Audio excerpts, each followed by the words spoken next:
City cable news కి స్వాగతం. కులమత వర్గాలకు అతీతంగా అందరికీ సంక్షేమ పథకాలు అమలు చేస్తున్న ముఖ్యమంత్రి జగన్మోహన్ రెడ్డిని మరొకసారి గెలిపించాలని వైసీపీ అభ్యర్థి పేర్ని కిట్టు పిలుపునిచ్చారు.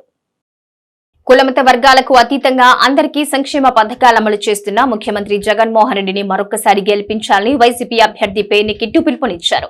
మున్సిపల్ పార్క్ ను ఆయన సందర్శించి ప్రజలతో మాట్లాడారు. వారి సమస్యలు విని వాటి పరిష్కారానికి కృషి చేస్తానని, ఎన్నికల్లో మీ సహాయ సహకారాలు కావాలని ఆయన కోరారు.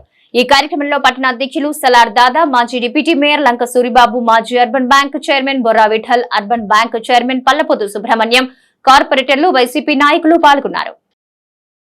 కొజ్జిలిపేటలో శ్రీ భుజంగేశ్వర స్వామి పునః ప్రతిష్ఠ మహోత్సవం పురస్కరించుకుని ప్రత్యేక పూజలు, హోమాలు నిర్వహించారు.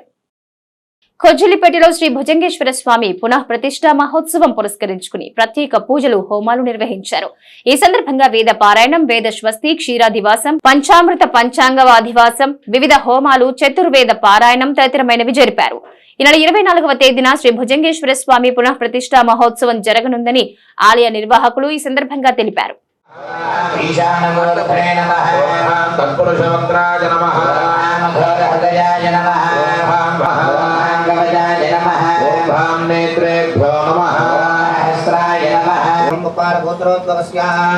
दिनेश नाग वेंकट कुमार नामधेयस्य धर्मवती समेतस्य सह कुटुंबस्य आयुष्याभिवृद्ध्यर्थं धर्मवती समेतस्य सह कुटुंबस्य आयुष्याभिवृद्ध्यर्थं ऋषल्लगोत्रोद्भवस्य प्रसन्न कुमार नामधेयस्य रविशंकर नामधेयस्य धर्मवती समेतस्य सह कुटुंबस्य आयुष्याभिवृद्ध्यर्थं मिथुनकुल गोत्रोद्भवस्य मोहन समद्धरणार्थमस्मिन् गोत्रस्य ब्राह्मणानां समस्त संध्योपासनया गरुतर्यादित्यर्थं शिवार्चना सिद्ध्यर्थं गणगमन मकुटके रोदकोल पट्टदेवांग प्रधानवस्थैश्वर्य परादि विविधैश्वर्य समेत श्री दिग्वे लक्ष्मी समर्थ्यर्थं. రానున్న ఎన్నికల్లో టీడీపీ, జనసేన, బీజేపీ కూటమికి విజయం చేకూర్చాలని మాజీ మంత్రి కొల్లు రవీంద్ర పిలుపునిచ్చారు. రానున్న ఎన్నికల్లో టీడీపీ, జనసేన, బీజేపీ కూటమికి విజయం చేకూర్చాలని మాజీ మంత్రి కొల్లు రవీంద్ర పిలుపునిచ్చారు. నగరంలోని 36, 37 డివిజన్లలో నిర్వహించిన బాబు షూరిటీ భవిష్యత్తుకు గ్యారంటీ కార్యక్రమంలో ఆయన పాల్గొన్నారు. రాష్ట్రంలో వైసీపీ అరాచక పాలన నుంచి ప్రజాస్వామ్యాన్ని రక్షించేందుకు ఏర్పడ్డ కూటమిని గెలిపించాలని ఆయన విజ్ఞప్తి చేశారు. సూపర్ 6 పథకాలను ఈ సందర్భంగా కొల్లు రవీంద్ర ప్రజలకు వివరించారు. డంపింగ్ యార్డు పరిసర ప్రాంత ప్రజల సమస్యలు పరిష్కరిస్తారని ఆయన హామీ ఇచ్చారు. ఈ కార్యక్రమంలో జనసేన నాయకులు గడ్డం రాజు, కొరియర్ శ్రీను, టీడీపీ, బీజేపీ నాయకులు, కార్యకర్తలు పాల్గొన్నారు. ఎక్కడికి వెళ్ళినా కూడా ఈ అరాచక ప్రభుత్వం పోవాలి, స్వచ్ఛమైనటువంటి పరిపాలన రావాలి, ప్రజాస్వామ్యాన్ని నిలబెట్టాలని చెప్పి ప్రతి ఒక్కరు కూడా కోరుకుంటూ ఉన్నారు. ఈరోజు కుల మతాలకు అతీతంగా ఈరోజు ప్రతి ఒక్కరు కూడా కోరుకునేది, చిన్న పెద్ద అందరూ, ఆడబిడ్డల దగ్గర నుంచి అందరూ కూడా కోరుకునేది ఈ అరాచక రాక్షస ప్రభుత్వాన్ని తరిమి కొట్టాలని చెప్పి కోరుతూ ఉన్నారు. ఈరోజు మచిలీపట్నం మున్సిపల్ కార్పొరేషన్ పరిధిలో ఉన్నటువంటి 36, 37 డివిజన్లో ఉదయం నుంచి తెల్లవారుజాము నుంచి మేము ప్రతి ఒక్కరిని కలుసుకుంటూ ముందుకెళ్తా ఉన్నాం. ఇక్కడ చాలా వెనుకబడుతూ ఉంది. ఎందుకంటే డంపింగ్ యార్డ్ దగ్గర ఆ మురికి కూపంలో వాళ్ళు బ్రతుకుతూ ఉన్నారు. వాళ్ళకి మేము గత ప్రభుత్వంలో కొంత విముక్తి కలిగించాలని చెప్పి ఆ రోజున ఆ డంపింగ్ యార్డ్ మొత్తానికి కూడా కాంపౌండ్ వాల్ పెట్టడం జరిగింది. దాదాపు 70 లక్షల రూపాయలతో పనులు స్టార్ట్ చేశాం. కింద పిల్లర్స్ వేసాం, చుట్టూ ఫిల్ట్ బీమ్ వేసి గోడ కట్టడానికి ప్రిపేర్ అవుతున్నటువంటి సందర్భంలో తర్వాత వచ్చినటువంటి ప్రభుత్వం దాన్ని ఆపేశారు. ఇవాళ వర్షం పడితే ఏదైతే ఆ చెత్తలోంచి వచ్చే వాటర్ అంతా కూడా ఇళ్లలోకి వెళ్ళిపోయి అనారోగ్యం పాలైపోతూ ఉన్నారు. రాత్రుళ్ళు అయితే మొత్తం పొక్కమ్మేస్తూ ఉంది ఆ చుట్టుపక్కల ప్రాంతాలని చెప్పి వాళ్ళు చెప్తా ఉంటే నిజంగా చాలా బాధ కలుగుతూ ఉంది. గతంలో నేను అనేక సార్లు ప్రయత్నం చేస్తే ఈ డంపింగ్ని వేరే ప్రాంతాలకు పెట్టించి ఎక్కడికక్కడ సెగ్రిగేట్ చేయడానికి లేటెస్ట్ టెక్నాలజీతో మేము ప్లాన్ చేస్తే కావాలని పేర్ని నాని గారు దానికి అనేక రకాలుగా అడ్డం పడటం జరిగింది. ఇవాళ ఎప్పుడు కూడా బందరు అభివృద్ధిలో ఆయన చేయడానికి, రాజకీయాలు చేయడానికి ముందుంటాడు తప్ప అభివృద్ధి చేయడంలో ఆయన ఎప్పుడో కూడా వెనకే ఉంటాడు. ఇవాళ ఇళ్ల స్థలాలే తీసుకుందాం. ఇవాళ ఇదే డంపింగ్ యార్డ్లో ఎన్నో సంవత్సరాలుగా అక్కడ ఉంటా ఉన్నారు. మేము గత ప్రభుత్వంలో దాన్ని మున్సిపాలిటీలో తీర్మానం చేసి ఆ తీర్మానాన్ని మాస్టర్ ప్లాన్ మార్చడానికి మేము ప్రపోజల్ పెడితే 5 సంవత్సరాలు కనీసం ఆ మాస్టర్ ప్లాన్ తీసుకురాని కారణంగా, మార్పు చేయని కారణంగా పట్టాలు రానటువంటి పరిస్థితి ఉంది. కానీ ఇవాళ ఎలక్షన్స్ రాగానే నెల రోజుల ముందు తీసుకొచ్చి పట్టాలు, ఇదిగో మీకు పట్టాలు ఇచ్చేస్తా అని చెప్పి ఉమ్మడి అభ్యర్థి అలాగే పవన్ కళ్యాణ్ గారు, చంద్రబాబు నాయుడు గారు ఆశీర్వదించి పంపించినటువంటి కొల్లు రవీంద్ర గారి పర్యటనకు ప్రజలు బ్రహ్మరథం పడుతున్నారు. ప్రతి చోట కూడా మీరే రావాలి, మీరే కావాలి, 5 సంవత్సరాల క్రితం ఆగిపోయిన అభివృద్ధి ముందుకెళ్లాలంటే కొల్లు రవీంద్ర గారు రావాలి అని చెప్పి పార్టీలకు అతీతంగా, కుల మతాలకు అతీతంగా కార్మిక కర్షక సోదరులు ఒక పక్క ఉన్నటువంటి అనేక రంగాలు అన్నీ కూడా కుదేలైపోయినటువంటి బందరికి జనాభా తగ్గిపోయేటటువంటి పరిస్థితి ఏర్పడిందంటే అంతకంటే దౌర్భాగ్యం లేదని చెప్పి బందరు ప్రజలు అంటున్నారు. ఈరోజు మేము ఒకటే చెప్తున్నాం, వైసీపీ రాష్ట్రంలో ఒక సైకో పాలన ఏర్పాటు చేసింది. అలాగే మచిలీపట్నంలో కూడా ఒక సైకో పాలన ఇక్కడ ఏర్పడింది. ఎవరైనా జనసేన, టీడీపీ కానీ అలాగే బీజేపీ శ్రేణుల మీద విపరీతమైనటువంటి దాడులు, ఏదైనా చిన్న ఫ్లెక్సీ కట్టుకున్నా, చిన్న దిమ్మ కట్టుకున్నా కూడా వాటిని కూల్చేటటువంటి పరిస్థితి. మరి ఇవాళ రోడ్డు పక్కన మీరు ఏ విధంగా బందరు ప్రజలను మోసగించడానికి, మీ కొడుకు గెలుపు కోసం బందరు ప్రజలను మీరు మోసగిస్తారా పేరునని గారు అని మేము అడుగుతున్నాం. మేము ఒకటే చెప్తున్నాం, మీరు ఇచ్చేటటువంటి పట్టాలకు ఎక్కడైనా ధృవీకరణ ఉందా ఈ ప్రభుత్వం నుంచి? అది ఎక్కడైనా మీకు ఎక్కడికైనా పాపం వాళ్ళకి ఒక బీఫామ్ కానీ లేదా ఒక పొజిషన్ సర్టిఫికేట్ కానీ వచ్చేటటువంటి పరిస్థితి ఉందా అని చెప్పి మిమ్మల్ని మేము ప్రశ్నిస్తున్నాం. ప్రజలు అప్రమత్తంగా ఉండాలి. ఈ మోసపూరితమైనటువంటి వాగ్దానాలు కానీ, పట్టాలు కానీ, గత ఎన్నికల్లో కార్పొరేషన్ ఎన్నికల్లో వార్డుకి 400 పట్టాలు ఇచ్చారు. మీరు ఎవరికైనా ఉపయోగపడినాయా అని చెప్పి మిమ్మల్ని అడుగుతున్నాం. ఈ రాష్ట్రంలో వైసీపీ నోటాతో పోటీ తప్పితే ఎన్డీఏతో పోటీ కాదు. బందర్లో కొల్లు రవీంద్ర గారికి బ్రహ్మరథం పడుతున్నారు. రాష్ట్ర స్థాయిలో నిలిచిపోయేటటువంటి, చరిత్రలో నిలిచిపోయేటటువంటి మెజార్టీని కొల్లు రవీంద్ర గారికి ఇక్కడ జనసేన, టీడీపీ, బీజేపీ శ్రేణులు ఇస్తారని చెప్పి వారికి మేమందరం కూడా సంఘీభావం ప్రకటిస్తూ బందరు అభివృద్ధికి భవిష్యత్ తరాలకు రక్షిత నీటిని అందించాల్సిన అవసరం ఉందని న్యాయ సేవాధికార సంస్థ కార్యదర్శి ఆర్ కృష్ణయ్య పేర్కొన్నారు. భవిష్యత్తు తరాలకు రక్షిత నీటిని అందించాల్సిన అవసరం ఉందని న్యాయ సేవాధికార సంస్థ కార్యదర్శి ఆర్ కృష్ణయ్య పేర్కొన్నారు. అంతర్జాతీయ జల దినోత్సవం పురస్కరించుకుని కాసానిగూడెంలోని మున్సిపల్ కార్పొరేషన్ నీటి శుద్ధి కేంద్రాన్ని ఆయన పరిశీలించి నీటి వినియోగంపై అవగాహన కార్యక్రమాన్ని నిర్వహించారు.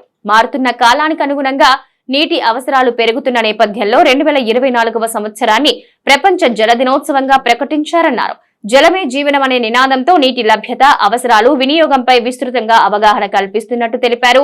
భవిష్యత్తు తరాలకు రక్షిత నీటిని అందించేందుకు నీటి వినియోగంలో పొదుపు పాటించాల్సిన అవసరం ఉందన్నారు. ఈ కార్యక్రమంలో మున్సిపల్ కమిషనర్ బాపిరాజు, మున్సిపల్ నీటి శుద్ధి కేంద్రం ఇంజనీర్లు, కార్మికులు, డ్వాక్రా మహిళలు పాల్గొన్నారు. అందరికీ నమస్కారం. జిల్లా న్యాయ సేవాధికార సంస్థ తరఫున ఈరోజు మనము ప్రపంచ జల దినోత్సవం సందర్భంగా ఈ కాసానీపురం వాటర్ ట్రీట్మెంట్ ప్లాంట్ దగ్గర ఈ సమావేశాన్ని ఏర్పాటు చేసుకోవడం జరిగింది.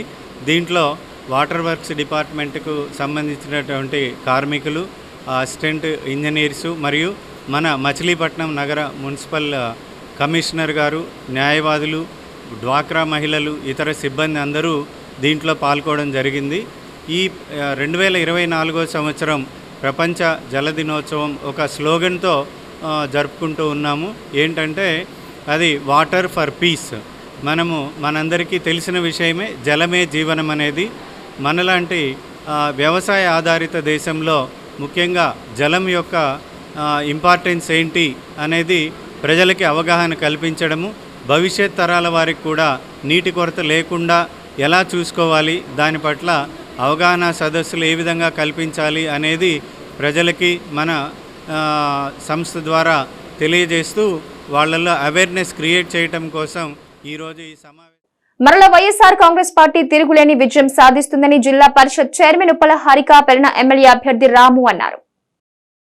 మరలా వైఎస్ఆర్ కాంగ్రెస్ పార్టీ తిరుగులేని విజయం సాధిస్తుందని జిల్లా పరిషత్ చైర్మన్ ఉప్పాల హారిక పెరిన ఎమ్మెల్యే అభ్యర్థి రాము అన్నారు. మున్సిపల్ చైర్పర్సన్ కటకం నాగకుమారి, కౌన్సిలర్లు, నాయకులు, కార్యకర్తలతో కలిసి పెడన పట్టణంలోని 1వ వార్డులో ప్రజా దీవెన కార్యక్రమంలో హారిక, రాము దంపతులు పాల్గొన్నారు. ఇంటింటికి తిరుగుతూ ప్రభుత్వ సంక్షేమ పథకాలు వివరిస్తూ మరోసారి వైసీపీకి మద్దతుగా నిలవాలని వారు కోరారు. ఈ సందర్భంగా వారు మాట్లాడుతూ ఎక్కడికి వెళ్లినా వైసీపీకి విశేష స్పందన లభిస్తుందని, ప్రజలందరూ మరల వైసీపీనే కోరుకుంటున్నారని వారు పేర్కొన్నారు. సంక్షేమ పథకాలను యథావిధిగా కొనసాగాలంటే మరల వైసీపీని గెలిపించుకోవాల్సిన అవసరం ఎంతైనా ఉందన్నారు. తొలుత వీరు గ్రామ దేవత పైడమ్మ తల్లి ఆలయంలో ప్రత్యేక పూజలు జరిపారు. బిన్ని ట్రస్ట్ బోర్డు సభ్యులు ఘనంగా సన్మానించారు. అనంతరం ప్రజా దీవెన కార్యక్రమంలో పాల్గొన్నారు. అవనిగడ్డ నియోజకవర్గంలో టీడీపీ పొత్తు ధర్మం పాటించాలని జనసేన పార్టీ జిల్లా అధికార ప్రతినిధి రాయపుడి వేణుగోపాల్ అవనిగడ్డ మండల అధ్యక్షులు గుడివాక శేషుబాబు విజ్ఞప్తి చేశారు. అవనిగడ్డ నియోజకవర్గంలో టీడీపీ పొత్తు ధర్మం పాటించాలని జనసేన పార్టీ జిల్లా అధికార ప్రతినిధి రాయపుడి వేణుగోపాల్ అవనిగడ్డ మండల అధ్యక్షులు గుడివాక శేషుబాబు విజ్ఞప్తి చేశారు. అవనిగడ్డ జనసేన కార్యాలయంలో మీడియాతో మాట్లాడుతూ నియోజకవర్గంలో వైసీపీ అరాచకాలు దోపిడీని ప్రశ్నిస్తూ బలమైన ప్రతిపక్షంగా ఎదగడంతో అవనిగడ్డ టికెట్ జనసేనకు దక్కిందన్నారు. కానీ టీడీపీ ద్వితీయ శ్రేణి నేతలు ఇటీవలి లోకేష్ ను కలిసి మండలి బుద్ధప్రసాద్ కే సీట్ ఇవ్వాలని కోరటం, టీడీపీ అయితేనే గెలుస్తుందనే సంకేతాలు పంపటం పొత్తు ధర్మానికి తగిన వైఖరి కాదన్నారు. ఇప్పటికైనా టీడీపీ వాళ్లు పొత్తు ధర్మం ప్రకారం జనసేన అభ్యర్థి గెలుపు కోసం కృషి చేస్తామన్నారు. ఉన్నటువంటి వైసీపీ ప్రభుత్వాన్ని గద్దెదించడం కోసం జనసేన, టీడీపీ, బీజేపీ 3 పార్టీలు కూడా మిత్రపక్షంగా కలిసి పోటీ చేయడానికి నిర్ణయించుకుని అందులో భాగంగా 175 నియోజకవర్గాల్లో కూడా మీకిన్ని అని ఇప్పటికే కేటాయించుకోవడం జరిగింది. అందులో భాగంగా అవనిగడ్డ నియోజకవర్గం సీటు జనసేనకు కేటాయించబడింది అనేది ఇప్పటికే మనందరికీ కూడా సమాచారం అందింది. జనశ్రేణులు అందరూ కూడా ఇప్పటివరకు పడిన కష్టానికి తగిన ఫలితం దక్కిందని, అలాగే నియోజకవర్గ ప్రజలందరూ కూడా మార్పు చూడాలనుకుంటున్నారు. కాబట్టి ఈ జనసేన పార్టీ అభ్యర్థిత్వాన్ని ఖరారు చేయడంతో ఈ మార్పు అనేది అవనిగడ్డ నియోజకవర్గం నుంచే ప్రారంభమవుతుందని అందరూ భావిస్తున్న తరుణంలో తెలుగుదేశం పార్టీ నాయకులు, ద్వితీయ శ్రేణి నాయకులు అందరూ కూడా ఈ మధ్య కాలంలో కొంచెం బయటికి జనసేన పార్టీ కంటే కూడా తెలుగుదేశం పార్టీకి సీట్ ఇస్తే ఇక్కడ గెలవడానికి ఎక్కువ అవకాశాలు ఉన్నాయని చెప్పి అధిష్టానం దృష్టికి తీసుకువెళ్లారని తెలిసింది. అంతవరకు అయితే తప్పుపట్టం కానీ ఒకరిద్దరు ఈ మధ్యకాలంలో బయటికి బయలుదేరి జనసేనకు సీట్ ఇస్తే గెలవదు, తెలుగుదేశం పార్టీకి ఇస్తేనే గెలుస్తుంది అని కూడా మాట్లాడటం జరిగింది. గ్రూపుల్లో కూడా మన మీడియా ద్వారా చూసాం. మనం వారందరికీ కూడా జనసేన పార్టీ తరఫున విజ్ఞప్తి చేస్తూ ఉన్నామండి.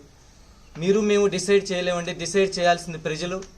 కాబట్టి దయచేసి పొత్తు ధర్మాన్ని పాటించి బయటికి మాత్రం ఇటువంటి విషయాలని వెల్లడించొద్దని, ఏదైనా మాట్లాడుకోవాలనుకుంటే అంతర్గతంగా కూర్చుని మాట్లాడుకుందామని, అలాగే అధిష్టానం కావాలనే జనసేన పార్టీకి అవనిగడ్డ సీటుని కేటాయించింది. ఆ ధర్మాన్ని మీరు పాటించి ఈసారికి తప్పకుండా జనసేన పార్టీకి తెలుగుదేశం పార్టీ నాయకులు అందరూ కూడా మద్దతు ఇవ్వాలని మీకు మనస్ఫూర్తిగా విజ్ఞప్తి చేస్తూ ఉన్నాము. ప్రస్తుతం ఉన్న ఎంతో కష్టంతో పైకి వచ్చినటువంటి జనసేన పార్టీకి కేటాయించినటువంటి సీటు విషయంలో మీరందరూ కూడా సోదరభావంతో ఆలోచన చేసి మా అందరికీ కూడా జనసేన పార్టీకి సహకరించి మరి జనసేన పార్టీ గెలుపు కోసం ఇటు 3 పార్టీలు కూడా మరి స్నేహ ధర్మాన్ని పాటించి, పొత్తు ధర్మాన్ని పాటించి మనం ముందుకెళ్లాల్సినటువంటి ధర్మం మనందరిపైన ఉంది. కాబట్టి ఇవాళ అందరం చెప్పేది ఒకటే, ఆనాడు మనం ప్రతిపక్షంలో ఉన్నప్పుడు పోరాటం చేసినప్పుడు కానీ ఇప్పుడు కానీ మన యొక్క నినాదం ఒకటే, ఈ వైసీపీ ప్రభుత్వాన్ని అంతమొందించడం. నియోజకవర్గంలో మరి జనసేన పార్టీకి కేటాయించినటువంటి సీటుకి మిగిలినటువంటి 2 పార్టీలు కూడా ఆల్రెడీ బీజేపీ కూడా నిన్న ప్రకటించింది, పొత్తులో ధర్మంగా మేము జనసేన పార్టీకి పూర్తి మద్దతు తెలియజేస్తామని చెప్పడం జరిగింది. అదేవిధంగా తెలుగుదేశం పార్టీ సోదరులు కూడా మేము ఒకటే విజ్ఞప్తి చేస్తున్నాం, మీరు ఈ యొక్క మన జనసేన పార్టీ ద్వారా అవనిగడ్డ నియోజకవర్గ అభివృద్ధి కోసం సహకరించాలని చెప్పి మేము తెలుగుదేశం పార్టీని కోరుకుంటున్నాం. ఎవరైనా సరే అటు బీసీ, ఎస్సీ, ఎస్టీ, మైనార్టీలు ఏ ఒక్క వర్గానికి చెందినటువంటి వ్యక్తిని మరి పవన్ కళ్యాణ్ గారు కానీ లేకపోతే చంద్రబాబు నాయుడు గారు కానీ భారతీయ జనతా పార్టీ కానీ కేటాయించినటువంటి అభ్యర్థికి అందరం కూడా కలిసికట్టుగా పనిచేద్దాం, ఈ వైసీపీ ప్రభుత్వాన్ని అంతమొందిద్దాం. అదేవిధంగా మన అందరం కూడా ఐకమత్యం ఈ రకంగా ఉంది అని చెప్పి చూపించడం కోసం ఈ రోజు నుంచి మనలో ఉన్నటువంటి ఎవరికైనా మేము మనస్పర్ధలు ఉన్నాయని మేము ఎవరిని కూడా విమర్శించట్లేదు. ఈ యొక్క ప్రెస్ మీట్ కూడా ఏదో పార్టీని విమర్శించాలనేటువంటి ఉద్దేశం కాదు. కానీ మాకు సీటు వచ్చిన తర్వాత మేము మొట్టమొదటిగా జనసేన పార్టీ తరఫున పెడుతున్నటువంటి ఈ మొదట సమావేశంలోనే మా యొక్క భావాన్ని తెలియజేస్తున్నాం. కాబట్టి పార్టీ సమన్వయ కమిటీ సభ్యుడిని ఈరోజు ఈ సమావేశం ఏర్పాటు చేయడానికి ముఖ్య ఉద్దేశం ఏంటంటే 2024 అసెంబ్లీ ఎలక్షన్లో పొత్తులో భాగంగా అవనిగడ్డ జనసేన సీట్ని 3 పార్టీలు ఏకాగ్రతతో ఏకముఖంగా అవనిగడ్డ జనసేన పార్టీకి కేటాయించారు. కానీ కొన్ని రోజుల నుంచి మిత్రపక్షాలైన సరే తెలుగుదేశం పార్టీ వెళ్ళి నాయకులకి మెమోరాండం ఇస్తూ జనసేన పార్టీకి ఇక్కడ గెలుపుకు అవకాశం లేదు, తెలుగుదేశానికి ఇస్తే గెలుస్తుందని చెప్పటం చాలా దుర్మార్గమైన ఏచనమైన పని. పొత్తులో ధర్మంగా బందర్ అసెంబ్లీలో కొల్లు రవీంద్ర గారికి సీట్ ఇస్తే అక్కడ ఉన్న ఆర్కే గారు ఆయన నెంబర్ పెట్టుకెళ్ళి కొల్లు రవీంద్ర గారికి ఓటేసి తెలుగుదేశం పార్టీ అభ్యర్థిని గెలిపించమని చెప్పి కోరుతున్నారు. అటువంటి పొత్తు ధర్మం ఇక్కడ ఎందుకు పాటిస్తలేదని చెప్పి నేను ఈ మీడియా ముఖంగా తెలుగుదేశం పార్టీ సెకండ్ గేటర్ నాయకుని అడుగుతున్నా. రానున్న 2024 ఎలక్షన్లో ఇంకా 56 రోజులుంది. స్టేట్ పార్టీ అధ్యక్షుల వారు పవన్ కళ్యాణ్ గారు కూడా అవనిగడ్డ జనసేన పార్టీ అభ్యర్థిని వెంటనే ప్రకటించి రాబోయే రోజుల్లో జనసేన పార్టీకి అఖండమైన మెజార్టీతో మేము తీసుకొస్తామని చెప్పి జనసేన పార్టీ తరఫున సభాముఖంగా తెలియదు. ఈ నెల 25వ తేదీన నిర్వహించనున్న శ్రీ అద్దంకి నాంచారమ్మ అమ్మవారి జాతర సందర్భంగా అమ్మవారికి ప్రత్యేక పూజలు నిర్వహించారు. మోపిదేవి మండలం పరిధిలో పెదప్రోలు గ్రామంలో కొలువుతీరిన శ్రీ అద్దంకి నాంచారమ్మ అమ్మవారి వార్షిక జాతర మహోత్సవాన్ని పురస్కరించుకుని అమ్మవారికి ప్రత్యేక పూజలు నిర్వహించారు. ఆలయ కార్యదర్శి కూరపాటి కోటేశ్వరరావు పర్యవేక్షణలో ఉత్సవ కమిటీ అధ్యక్షులు ఆకుల వెంకటరామయ్య, ఆలయ కమిటీ అధ్యక్షులు కుర్ర గురుప్రసాద్ల ఆధ్వర్యంలో అమ్మవారికి ప్రత్యేక పూజల అనంతరం విశేష అలంకరణ చేశారు. ఈ సందర్భంగా కూరపాటి కోటేశ్వరరావు మాట్లాడుతూ ఈ నెల 25వ తేదీన నిర్వహించనున్న శ్రీ అద్దంకి నాంచారమ్మ అమ్మవారి జాతర సందర్భంగా ప్రత్యేక అభిషేకాలు చేసి ప్రత్యేక అలంకరణ చేసినట్టు తెలిపారు. 1,00,000 మందికి పైగా భక్తులు జాతర మహోత్సవం రోజున అమ్మవారిని దర్శించుకోవడానికి వస్తారని అంచనా వేసినట్టు పేర్కొన్నారు. Avanigadda DSP Muralidhar, Challapalli CI CH Nagaprasad పర్యవేక్షణలో ఎటువంటి అవాంఛనీయ సంఘటనలు చోటు చేసుకోకుండా బందోబస్తు ఏర్పాటు చేస్తారన్నారు. ప్రముఖ గాయని చాగంటి సాహిత్యచే పాట కచేరీ కార్యక్రమాన్ని భక్తుల కోసం ఆలయం తరపున ఏర్పాటు చేస్తున్నట్టు కోటేశ్వరరావు వెల్లడించారు. పెద్ద ప్రోగ్రాంలో వేంచేస్తున్న అద్దంకి నాంచారమ్మ జాతరోత్సవం ఈ నెల 25వ తేదీన సోమవారం జరుగును. ఈ జాతర సందర్భంగా అమ్మవారికి ఈ రోజున ప్రత్యేక పూజ అలంకారం చేసి అమ్మవారి అలంకారం ఏర్పాటు చేసినాం. కావున ఈ జాతర ఉత్సవానికి సుమారుగా 1,00,000 మంది భక్తులాగానే అంచనా ఇస్తున్నాము. ఈ యొక్క వచ్చే భక్తులకు ఎలాంటి ఇబ్బంది కలగకుండా చల్లపల్లి మోపిదేవి, ఘంటసాల పోలీసు వారు, చల్లపల్లి సిఐ గారు, మోదే ఎస్ఐ గారు, అవనిగడ్డ డిఎస్పీ గారు వారి సారథ్యంతో వీరికి మన వారి భారీగా పోలీసు బంధు ఏర్పాటు చేస్తున్నారు. ఎలాంటి జరగకుండా వారికి వచ్చే భక్తులకి ఎలాంటి ఇబ్బంది కలగకుండా మంచినీళ్ళు, మధ్యాహ్నం అన్నదానం కార్యక్రమం, రాత్రికి సంస్కృతి కార్యక్రమాలు, హైదరాబాద్ సినీ గాయని చాగంటి సాహితీ హారిక నారాయణచే మ్యూజికల్ కూడా ఏర్పాటు చేసినాము.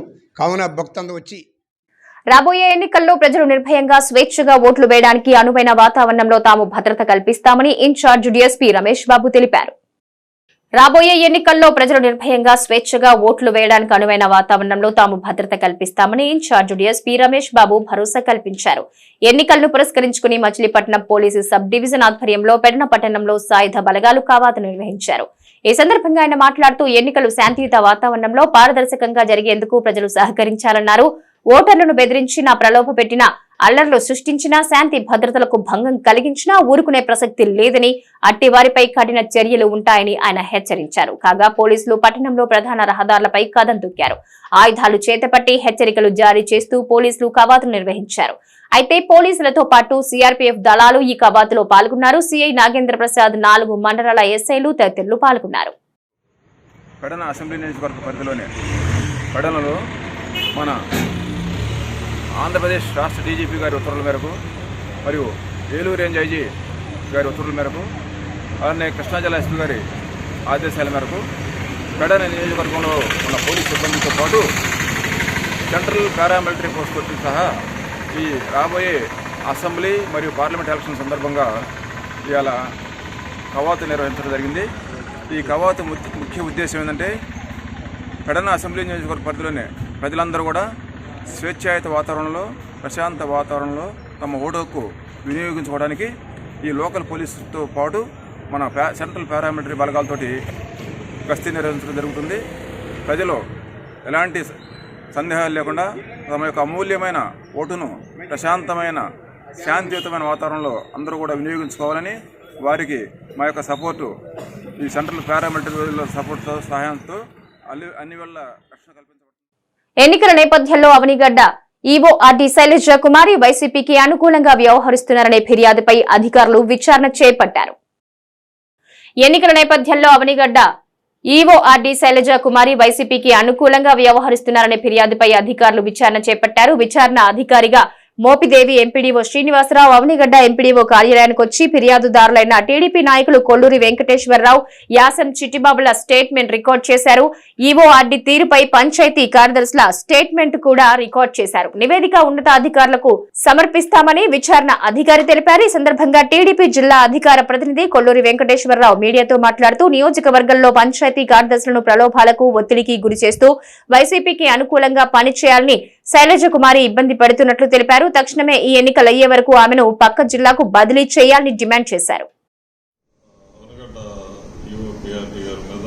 జడ్పీటీసీ గారు, యాసం చిట్టిబాబు గారు వగైరాలో ఐదుగురు కలిసి ఒక పిటిషన్ పెట్టడం జరిగిందండి రిటర్నింగ్ ఆఫీసర్ గారికి. దాని మీద రిటర్నింగ్ ఆఫీసర్ గారు నన్ను ఎంక్వైరీ చేసి రిపోర్టు సబ్మిట్ చేయమన్నారు. దాని మీద నేను ఈరోజు ఎంక్వైరీకి రాగా ఈవార్డీ గారి దగ్గర, జడ్పీటీసీ గారి దగ్గర మరియు జడ్పీటీసీ గారితో పాటు సంయుక్తంగా పెట్టిన ఇంకొక యాసం సిట్టిబాబు గారు వాళ్ళ దగ్గర స్టేట్మెంట్ రికార్డ్ చేయడం జరిగింది. దీనిలో ఒక అభియోగం ఏంటంటే పంచాయతీ సెక్రటరీస్కి మీటింగ్ పెట్టి పొలిటికల్గా ఏదో చేయమన్నారని చెప్పి ఇన్స్ట్రక్షన్స్ ఇచ్చారని చెప్పి వాళ్ళు అభియోగించడం జరిగింది. దాని మీద నేను పంచాయతీ సెక్రటరీలు, డీడీఓలు ఎవరైతే ఉన్నారో ఐదుగురిని కూడా పిలిచి వాళ్ళని కూడా స్టేట్మెంట్ రికార్డ్ చేయబోతున్నాను. ఇప్పుడు తర్వాత నేను వీళ్ళందరి దగ్గర స్టేట్మెంట్లు రికార్డ్ చేసిన స్టేట్మెంట్లు కన్సల్టేట్ చేసుకుని నేను ఆర్ఓ గారికి రిపోర్ట్ రాయడం జరుగుతుందండి. శైలజ కుమార్ మీద ఆమె స్థానికంగా ఉంటుంది. ఇక్కడ ఎన్నికల నియమావళిలో కూడా ఓటర్లను ప్రభావితం చేస్తుందని ఆర్ఓ గారికి కంప్లైంట్ ఇస్తాం కూడా జరిగింది. దాని మీద ఈరోజు ఎంక్వైరీ ఆఫీసర్గా మోపిదేవి ఎంపీడీఓ గారు వచ్చారు. ఆయనకి వివరణ ఇచ్చుకోవడానికి మమ్మల్ని కూడా పిలిచారు. మేము కూడా అవనిగడ్డ ఎంపీడీఓ ఆఫీస్ కాడికి వచ్చాం. ఆమె చేసినవి అన్నీ కూడా చెప్పాం. గతంలో కూడా చూసుకుంటే ఆమె 5 సంవత్సరాలు లాంగ్ టర్మ్గా ఇక్కడే ఉంటూ అవనిగడ్డ కానీ, నాగాలంక కానీ, కోడూరు కానీ ఎంపీడీఓగా కూడా ఇన్ఛార్జిగా ఉంటూ, ఈఓపీఆర్డీగా కూడా ఉంటూ, అవనిగడ్డ ఎంపీడీఓగా కూడా 2 సార్లుగా ఉంటూ ఇక్కడ ఒక స్థానిక శాసనసభ్యులాగానే ఆమె ఓటర్లు కానీ, లేకపోతే దౌర్జన్యాలు కానీ అధికారుల మీద కానీ, లేకపోతే ప్రైవేట్ ఆఖరికి కోర్టులో ఉన్న స్థలాల మీద కూడా కోర్టులో ఉండి స్టే వచ్చిన స్థలాల మీద కూడా వెళ్ళి ఆమె దౌర్జన్యంగా ఇవి పడేస్తారా లేదా అని చెప్పనని దౌర్జన్యం చేసినవి ఫోటోలతో కూడా ఇవాళ అధికారి గారికి కూడా ఇచ్చాం. అంతేకాకుండా నాగాలంక రోడ్డు మీదకి వచ్చింది అంటే అతను ఎమ్మెల్యే గారు వెళితే లెగలేదు అని చెప్పనని ఆ ఒక్క పాయింట్ మీద పట్టుకుని వాళ్ళది గోడ ఈ ఈఓపీఆర్డీ గారు దగ్గర ఉండి మరీ పడేసిన సందర్భం కూడా అవి కూడా ఫోటోలతో కూడా ఇవాళ ఆర్ఓ గారికి, అధికారి గారికి కూడా ఇచ్చాం. మేము కోరేదల్లా ఒకటే, మొన్న 19వ తారీఖు సాయంత్రం పూట అవనిగడ్డ పంచాయతీ ఆఫీసులో అవనిగడ్డ మండలం అందరి కార్యదర్శుల చేత అట్లాగే సిటీ కేబుల్ న్యూస్ సమాప్తం.